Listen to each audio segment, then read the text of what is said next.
dans la Bible, dans l'Ancien Testament, est-il fait mention d'une guerre entre les anges de justice et les anges du mal?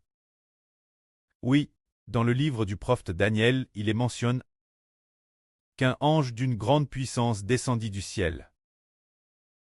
Cependant, cet ange, il avait reçu la volonté de Dieu. Dieu voulait que les choses qui doivent arriver soient dites au prophète Daniel de l'époque.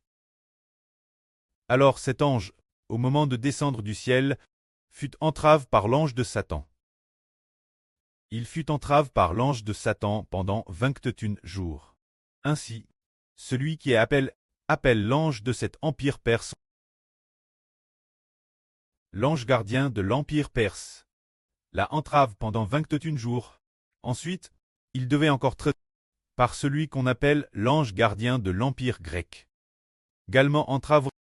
Cependant, un ange nommé l'archange Michel vint aider cet ange. Après que cet ange eut entrave pendant 21 jours, il put enfin arriver sur terre pour parler au prophète Daniel,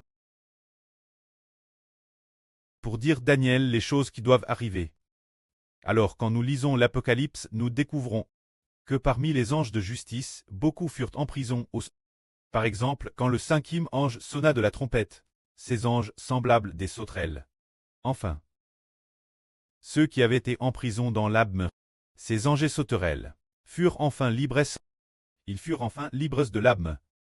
Après avoir été libres, ils attaquent le peuple de Satan, faisant souffrir le peuple de Satan pendant 5 mois. Plus tard, quand le 6e ange sonna de la trompette, ceux qui avaient été liés, les 4 anges liés au grand fleuve Euphrate, furent enfin libres eux aussi.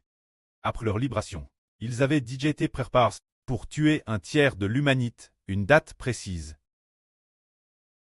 Voilà ce que sont les anges. Beaucoup d'anges ont été emprisonnés. Tous en prison par Satan. Mais quand seront-ils libérés?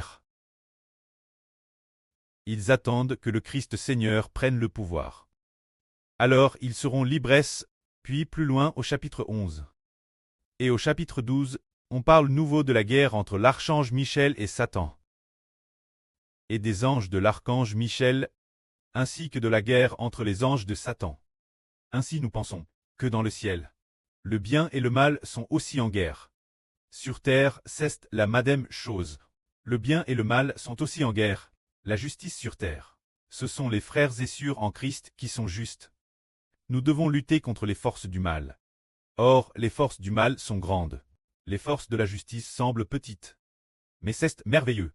Finalement, la force minuscule devient puissante. Elle finit par exterminer les forces du mal. Elle extermine les forces de Satan. Car Dieu est avec les justes. C'est pourquoi, madame, si la force des justes est très faible, on pourrait presque dire qu'ils n'ont aucune force. Mais Dieu nous aide. Il fait de nous d'un petit peuple faible une grande nation. Et finit par détruire le peuple de Satan. Que la gloire soit auprès et au Seigneur. Amen.